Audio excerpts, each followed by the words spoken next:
All right, so this is part 3, if you want to say it that way, of National Museum Jamaica, and this is treasures, mysteries, and stories. So lots of stories can be told about Jamaicans, what Jamaicans do, what they should do. But again, this exhibition is a little lighter on the mind, let's put it that way. So it's a mixture of items. So this is actually a paper guillotine, not the guillotine for the head. Whenever I say the word guillotine, that's the first thing that people come to. It's an old paper guillotine. But what's even more interesting is the jukebox. Well, let's listen to what Sammy has to say. Welcome to Treasures, Mysteries, and Stories, the adventure of a lifetime. Treasures, Mysteries, and Stories is an exhibition which explores the national collection with emphasis on those objects that are so special we call them treasures because they are so important to Jamaica's heritage and culture. We have some really interesting objects that tell great stories because of who they belong to, where they were found, what they were used for, or because of how they look and feel. And lastly, we have some really cool mysteries at the museum.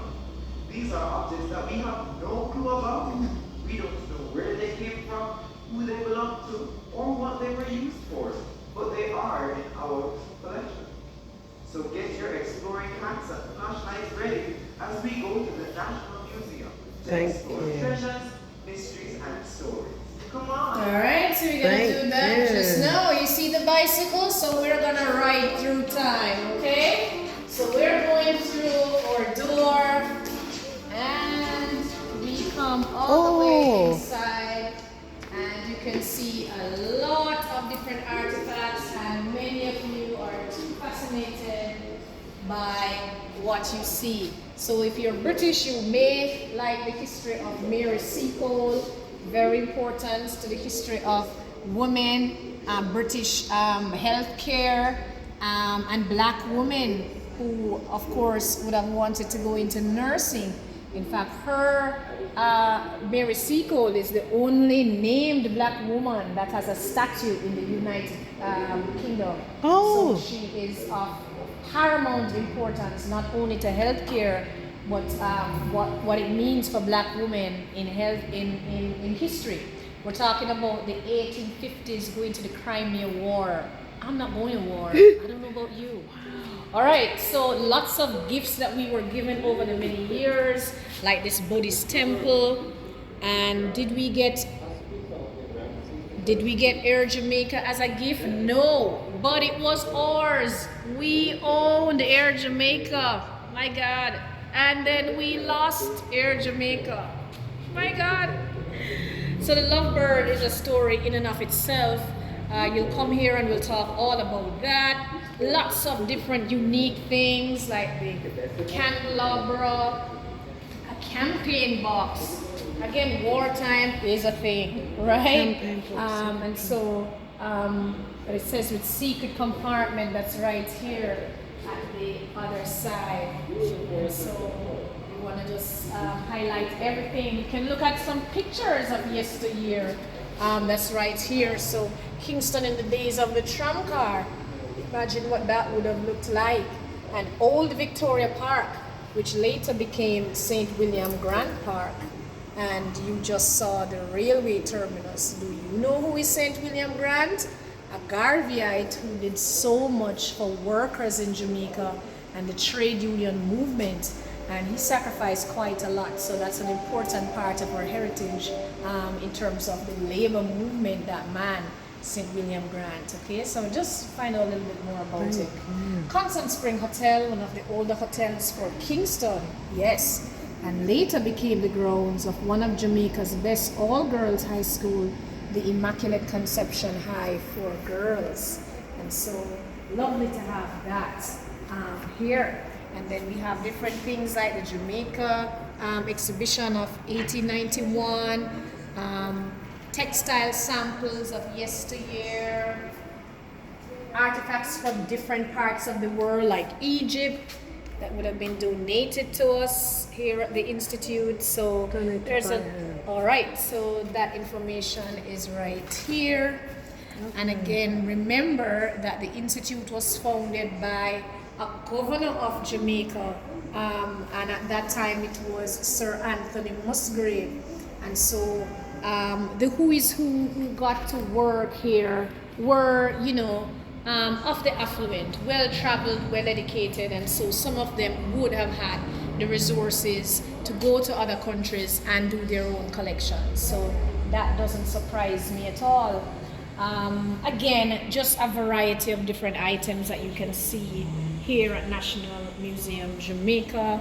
Interesting items over there. A lodge called Odd Fellows. It is odd, an odd name to have. And if we look at this, a 1904 commemorative plaque. You know, there are mysteries in here. Why is a plaque for Augustus in the museum? But you know, when you die at 1904 at 79, you have lived long, okay guys? So there's so much that you can learn even without going into the details. One of Jamaica's best ceramists, Cecil Baugh, who has many proteges under his name, known for his Baugh blue and that lovely glaze. You know, we have wonderful craftsmen, potters, artists in Jamaica. It's lovely to celebrate all of that.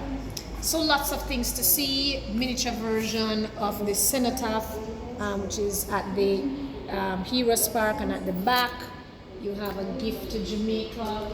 So many different things all across the exhibition that you will find interesting. And the final exhibition on Port Royal. Oh, okay, which yes. I'm not sure Yes. how long we will have this exhibition here. It may be relocated Back up, Port depending on the plans of the Institute, because we will have this exhibition in Port Royal itself. And so a wonderful layout is expected for that museum, and hopefully that gets underway this year. A rich history for a sunken city. Yes. It is something that we're hoping to have as a World Heritage Site, but we await to see the results of that. Lovely things to see in terms of life in the wicked city. It certainly was. Lots of carnage, lots of conquest, lots of battles at this time of our country, and taken over by persons who made it their own. So buccaneers, pirates, privateers, whatever category they fell in, certainly lived a prestigious life. We're talking 17th century Jamaica, and then, bam, an earthquake. So we look at some of the movers and shakers and the takeover of our island, people who have influenced different things, Oliver Cromwell being one in terms of conquest of Jamaica. Look at the earthquake itself. Just imagine 2/3 of a city sinking in one day. That is quite a catastrophe. But the exhibition looks at all of that. Some of the artifacts that we got on location. We look at different activities. Some of the items shown here. We also, of course, look at life in Jamaica at that time, because, of course, there's a whole wide history for not only Port Royal, but Jamaicans, some of whom are called Port Royal, persons who were born and raised there. You know, they have an identity that they celebrate and claim, but it is mixed, all right? And so we look at, again, wonderful artifacts that you can come and look at and, again, read and appreciate.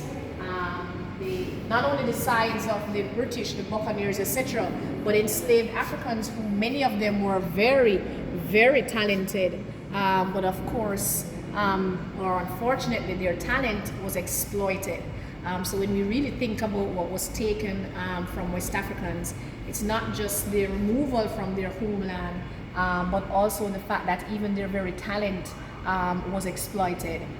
Their labor was certainly taken in vain. And so by force and by literal ammunition. Okay, so it's force in two ways.